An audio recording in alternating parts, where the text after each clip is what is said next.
Yo, what's going on YouTube? Welcome back to another YouTube video. Today, I'm gonna give you a tutorial on how to shoot with the right stick after the patch 1.02. So since the update, I previously had a YouTube video on how to shoot with the right stick, but since then they've changed how the mechanisms work. So I'm about to show y'all how the new update works and how the new shooting works. So in his tweet where he explains the shooting changes that he made, he says that if you slow flick, it's on the left, fast flick is on the right. Now, what does that mean exactly? It means that when you flick the stick down, the right stick down with your thumb, if you flick it slowly, the meter will be on the left side, the yellow part of the meter where the green window is. If you flick it fast, it'll appear on the right side. So what that means is if you want to have it perfectly centered, you have to flick the right stick down at the optimal speed. So you kind of have to like mess around with it in the shoot around to see what speed you have to flick it through just to get a perfectly centered shot. Because if you want some consistency with the shot, you want it to always be in the middle so you can go straight down. That's how it was in the last patch. In the last update, all you had to do was flick down straight and it would be centered every time. But now it's different. Depending on what speed you flick it down, it'll determine if it's on the left or on the right. So what you could do is you could shoot and kind of adjust it, but with the delay, the online delay, and just like many factors like defense, dribbling, and stuff like that, it's very hard to adjust it real time as you're shooting. If you could do that, congratulations, you're a great shooter. But I don't think that's a good way to be a consistently good shooter. You want it to be the same way every single time.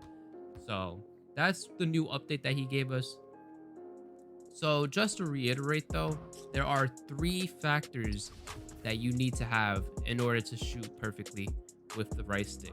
There is the LT or RT, the triggers. There's the timing of the flick on the right stick. And then there's the timing, well, there's the aiming directional. So if you have all three of those mastered, you'll be able to shoot perfectly fine. So let me just go through all of them. So with the LT-RT, I explained it in my last video, but that is how you time your jump shot. So you know how when you hold down X and then you let go where you think the peak of the shot is or where you think the green release is, that's when you let go. That's when you click the triggers to release the shot. Now that has no penalty when you're shooting. You don't even have to use the triggers, but that's just an additional boost that you'll get if you use that. Because if you can green the timing with the triggers, then that's a green.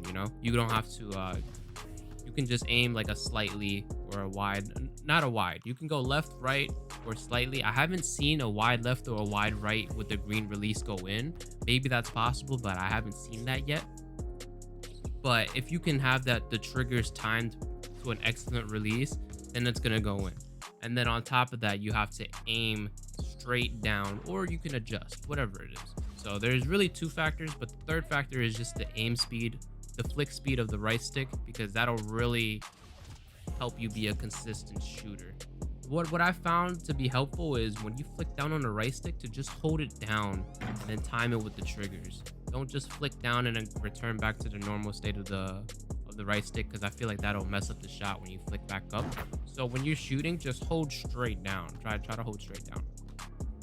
So another tip is that he said that if you shoot without the shot meter, you will have a small boost. And I think that what he means by that is, I think that the left and the right, the meters going left and right, they go towards the center more if you're using no meter.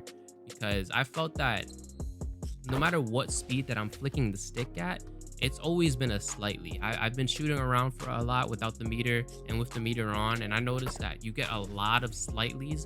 Even if you mess up a little bit, you'll still get a slightly with the right stick down if you're using no meter, which is nice. Because if you can get a slightly and then maybe you time it right with the triggers, then like that's a good release. You'll hit a slightly timing and a slightly direction. I think that's perfectly fine to hit your whites, because a lot of whites going in this game.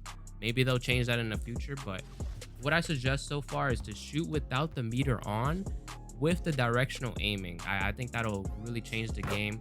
I'm using a point guard right here because I was previously shooting on a 74 three-pointer. I think 72 or 74 three-pointer, but I just changed it to the point guard My friend Niall gave me his account to use. He has like a 90 something 3-pointer, and you can tell that it's a big difference from 70 to 90, but it's easier to test with the 90 overall because a lot more shots go in.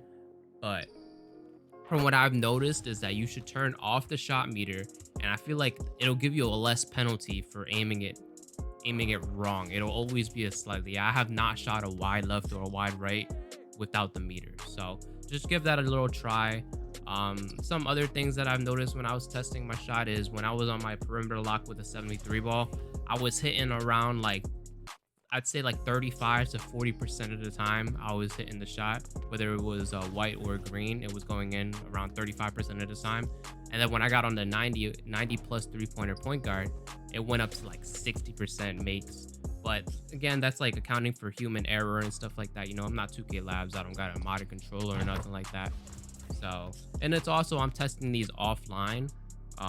So I haven't really gotten a chance to test it online, but the same concepts work. You know, I'm sure with the delay it's a little different, but a good way to test out your shot and to practice your shot is right here. If you go to the shoot around, no, if you go to the my court and you go all the way down, you can go to a personal workout, and you can do it with a bot, or you could do it with a friend. If you do it with a friend, you get the online delay, which is excellent. You know, you don't have to go to the park to practice your shot. You could just practice it right here. It's really nice. You just walk up the court, and then you go one-on-one with your friend, and then as soon as the shot's over, it just restarts. So shout out to Cam for telling me about that. I never knew about that. There's a new feature that they added. But that's about all I have for y'all today in this video. I'll catch y'all in the next one. I hope y'all green your shots. Peace.